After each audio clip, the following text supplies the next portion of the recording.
I think it's really important to put this before the House today. On Friday, Madam Deputy Speaker, a 33-year-old man attended my surgery who wanted to share his experience as someone who had been placed in care and then adopted. And unfortunately, this bill does not allow for his experiences. He was sexually abused as a baby by both of his parents and eventually removed from home. With hindsight, he was also neglected, and the impact of his life story means he has experienced homelessness, prison on more than one occasion, and ongoing mental health issues related to the trauma he experienced. These issues then extended into his adoptive life with a new mother who became an alcoholic and was physically abusive towards him.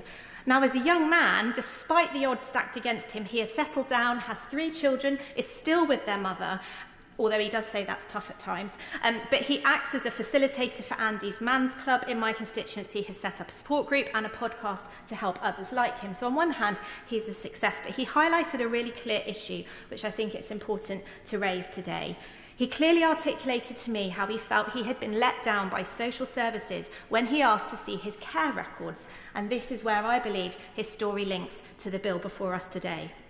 Regardless of the fact he discovered that there were 2 sets of records, his social services files and his adoption records, he received no support when he made a request to access his records. He was simply given the files by Devon County Council, and that was that.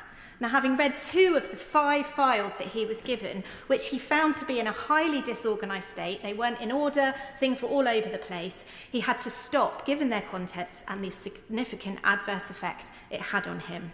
Now, Madam Deputy Speaker, his case highlights the need, to me, for provisions like Clause 7 to go further in terms of the stay in close offer and to prompt a conversation about how we support those who have, through no fault of their own, experienced some of the most horrific early childhood experience.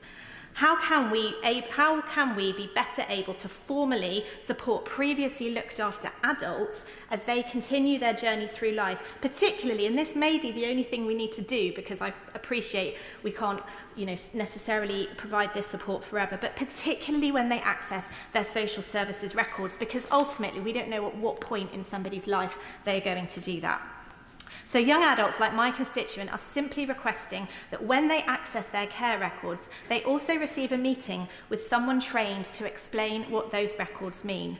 His experience has been that his records contained details that were so distressing, but also included lots of technical language, which in his case, as someone who is not a social worker, means he doesn't actually understand what he's reading.